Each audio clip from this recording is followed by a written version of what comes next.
오타모반의 치료는 가급적 이른 시기에 시작하는 것이 유리합니다. 오타모반을 제대로 치료하는 의사는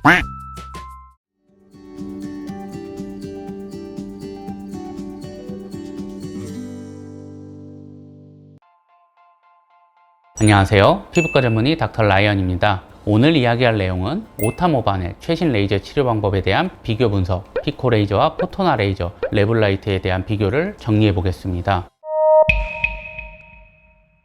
오타모반은 얼굴의 한쪽에 선천성으로 발생하는 진피 멜라닌 세포증입니다. 대부분 출생시나 어릴 때 발생하여 커다란 반점과 함께 작은 점들이 몰려있는 형태를 보입니다. 색깔은 보통 청색 및 청회색을 보이지만 진한 갈색빛을 띠는 경우도 있습니다. 오타모반은 얼굴의 아무 부위에나 생기는 게 아니라 얼굴의 신경 분포를 따라 분포합니다. 얼굴의 3차 신경 분포는 V1, V2, V3가 있습니다. 오타모반은 V1에만 분포하는 경우, V2에만 분포하는 경우, V1과 2 두 곳에 분포하는 경우 등 세 가지가 가장 흔한 형태입니다. 오타모반은 성인이 될수록 진해지고 깊어집니다. 유아기와 성인기에 오타모반을 실제 조직 검사하여 비교해보면 모반세포가 피부 속 더 깊은 곳으로 분포하고 멜라닌 세포의 양도 더 많아집니다. 그렇기 때문에 오타모반의 치료는 가급적 이른 시기에 시작하는 것이 유리합니다. 대신 어린 나이에는 강한 고출력 치료를 받는 것이 어렵기 때문에 통증이 거의 없는 저출력 위주로 치료를 시행합니다. 오타모반의 최신 치료 방법은 크게 두 가지로 나눌 수 있습니다.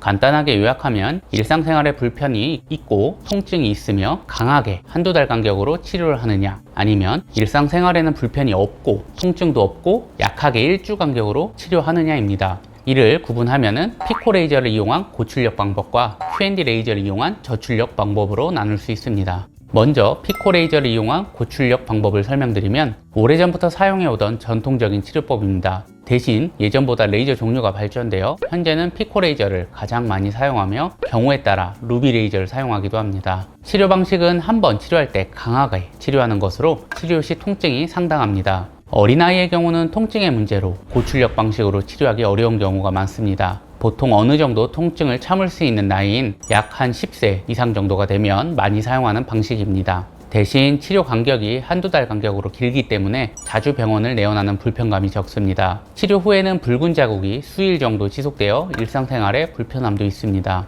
두 번째, Q&D 레이저를 이용한 저출력 방법은 알려진 지 오래되지 않은 최신 치료법으로 저는 초창기부터 이 방법을 사용해 왔습니다. 가장 많이 알려진 레이저로는 포토나 레이저와 레블라이트 SI 레이저를 사용해 치료합니다. 치료 방식은 일주 간격으로 약하게 반복해가지고 치료를 합니다. 통증이 매우 적어서 마취연고를 안 바르고 치료를 할 수 있는 정도입니다. 또한 치료 후 피부 변화가 없어 일상생활에 아무런 불편함이 없습니다.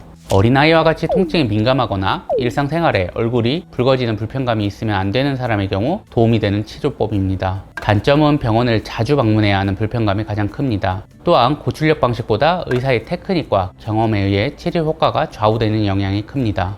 그럼 어떤 게 더 좋을까요? 주변의 피부과 선생님들께서 저에게 많이 물어보는 부분입니다. 두 가지 방법 모두 매우 효과적인 방법입니다. 제가 생각하기에는 오타모반을 제대로 치료하는 의사는 이 두 가지 방법을 상황에 맞게 자유자재로 사용할 줄 알아야 한다고 생각합니다. 환자의 나이, 통증을 참을 수 있는 정도, 일상생활의 불편함 정도, 색소의 양, 병원 방문 가능 주기 등 여러 가지를 고려하여 치료 방법을 결정합니다. 저는 두 가지 방법을 모두 사용하기에 상황에 따라 치료법을 결정합니다. 경우에 따라서는 고출력으로 치료하다가 저출력 방식으로 바꿔서 치료를 하기도 합니다. 각각의 장단점이 뚜렷한 치료법들입니다. 두 가지 치료법을 표로 정리하면 다음과 같습니다. 피코 레이저를 메인으로 사용하며 한두 달 간격으로 강하게 치료하는 고출력 레이저 방식과 엔디아그 레이저를 메인으로 사용하며 1, 2주 간격으로 부드럽게 치료하는 저출력 레이저 방식이 있습니다. 오타모반은 미용상 매우 치명적이고 스트레스이기 때문에 대부분의 사람들이 치료를 원합니다. 치료를 하더라도 본인에게 맞는 방식의 치료법을 잘 선택해야 하며 무엇보다 좋은 효과 및 결과를 위해서 알맞은 레이저를 선택하여 치료받아야 하겠습니다. 영상이 도움이 많이 되셨다면 좋아요, 구독 눌러주시고 앞으로도 더욱 유익한 의학 정보로 여러분들 찾아뵙겠습니다. 감사합니다.